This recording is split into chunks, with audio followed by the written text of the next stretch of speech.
Vamos continuar a leitura do livro Pecados Intocáveis, capítulo 16, parte 1. Ervas daninhas da ira. Por razões que explicarei em breve, precisamos analisar mais profundamente a ira e os seus resultados turbulentos. É normal pensarmos na ira tendo em vista alguns episódios.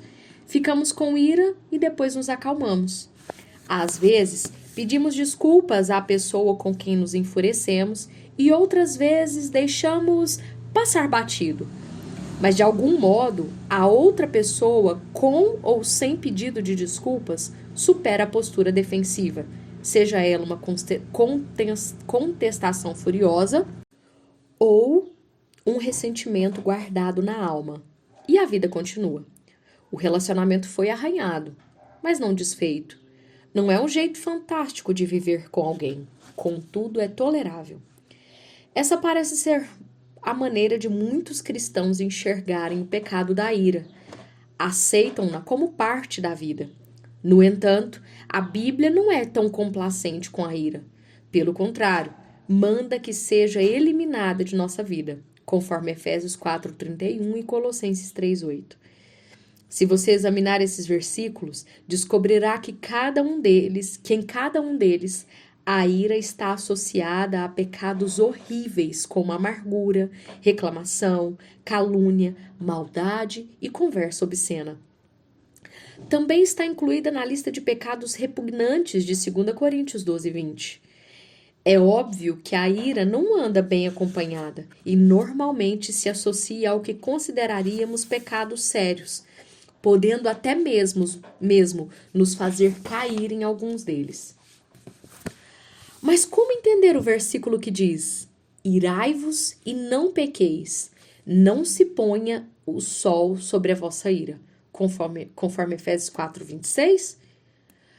Paulo não está dando permissão para sentirmos ira, e muito menos nos mandando ficar com ira, como o modo imperativo do verbo pode sugerir. Sabendo que sentimos ira, Paulo está nos ensinando a lidar com ela. Basicamente está dizendo: não se agarre à ira, livre-se dela o mais rápido possível. Este é o motivo do esclarecimento. Não se põe o sol sobre a vossa ira. Temos uma expressão idiomática que aconselha: corte o mal pela raiz. É isso o que Paulo nos manda fazer. Lide com sua ira imediatamente, mas, acima de tudo, não vá dormir cheio de ira. Na melhor das hipóteses, ira é pecado, com uma rara exceção da ira legítima. Na pior das hipóteses, ela dá origem a pecados mais sérios. Neste capítulo, analisaremos alguns resultados de longo prazo causados pela ira. É o que chamo de ervas daninhas da ira. Escolhi esse título porque erva daninha não é uma planta que desejamos cultivar. As ervas daninhas da ira não são benignas, são nocivas, envenenam nossa mente e a mente das pessoas que nos cercam.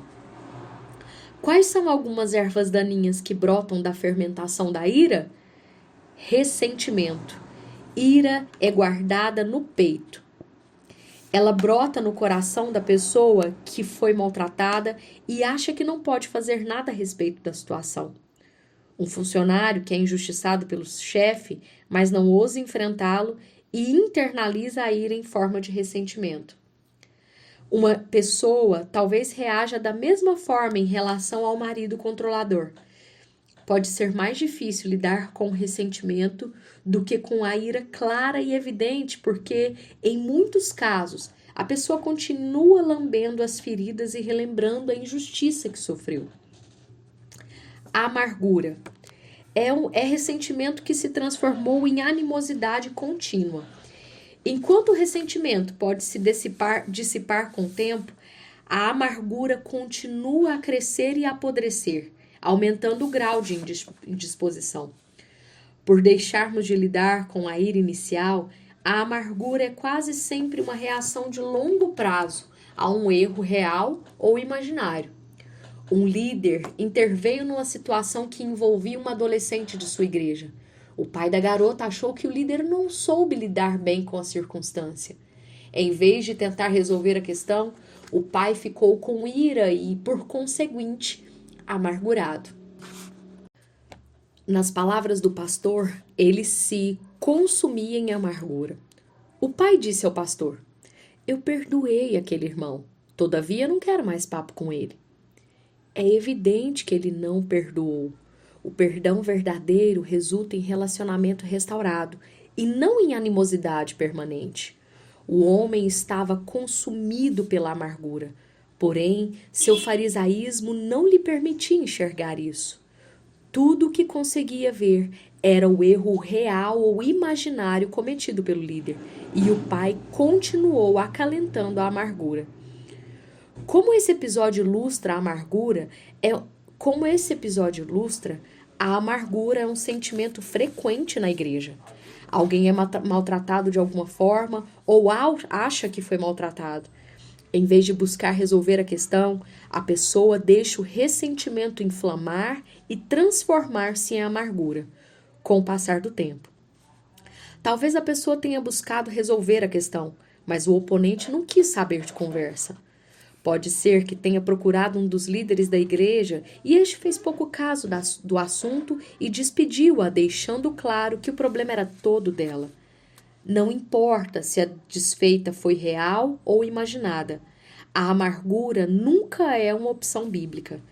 Podemos ser magoados e reconhecer que o fomos sem ficar amargurados. Certamente, a amargura pode acontecer em qualquer relacionamento, mas quase sempre acontece entre pessoas que deveriam se amar.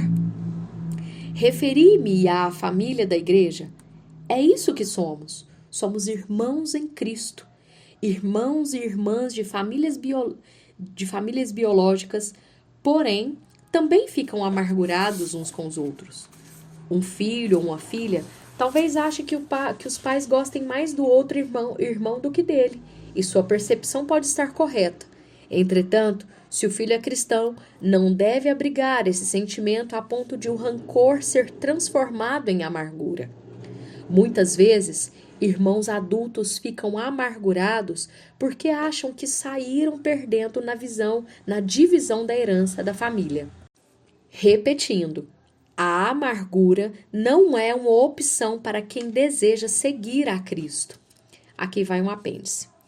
Alguns leitores talvez se perguntem o motivo de eu ter me referido à frase raiz de amargura, em Hebreus 12:15, como uma advertência contra o pecado da amargura.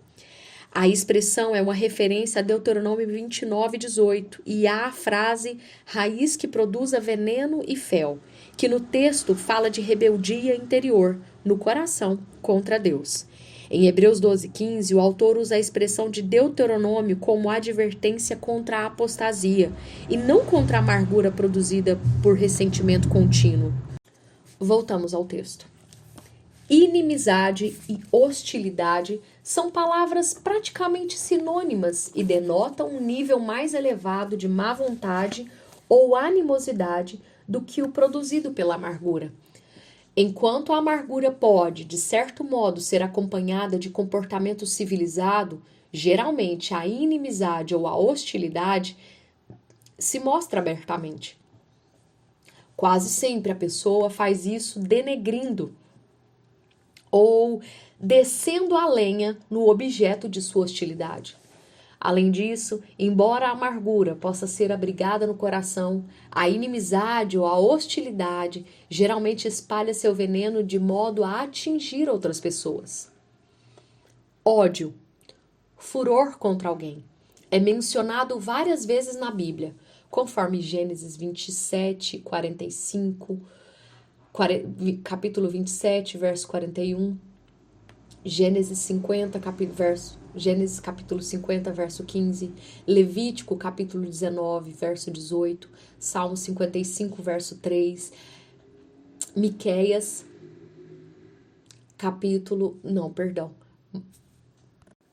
Marcos, capítulo 6, verso 19. Entendemos melhor a dimensão da má vontade e da inimizade inferida na palavra ódio quando lemos os dois textos de Gênesis na Nova Versão Internacional, que usa o termo rancor. Em todos os versículos acima citados, a palavra é associada à vingança contra o objeto do ódio. Por exemplo, Esaú passou a odiar Jacó e planejou matá-lo, conforme Gênesis 27, 41. Os irmãos de José tiveram medo que o caçula os odiasse e quisesse se vingar do mal que havia sofrido nas mãos deles, conforme Gênesis 50, 15. Lemos no Novo Testamento que Herodes odiava João Batista e queria matá-lo, conforme Marcos 6,19. É provável que nenhum de nós associe rancor com planos de assassinato. Muitas vezes, contudo, pensamos em nos vingar de alguém que detestamos. Não ousamos colocar nossos planos em ação, mas sentimos uma alegria perversa em executá-los em nossa mente. Isso acontece até entre os cristãos. Tanto é verdade que Paulo achou necessário escrever a exortação de Romanos 12, verso 19 a 21. Amados, não vos vingueis a vós mesmos, mas dai lugar à ira de Deus, pois está escrito: a vingança é minha, eu retribuirei, diz o Senhor. Pelo contrário, se o teu inimigo tiver fome, dá-lhe de comer. Se tiver sede, dá-lhe de beber. Porque, se fizeres isto, amontoarás brasas sobre a cabeça dele. Não te deixes vencer pelo mal, mas vence o mal com o bem. E assim nós concluímos a primeira parte do capítulo sobre as ervas daninhas da ira.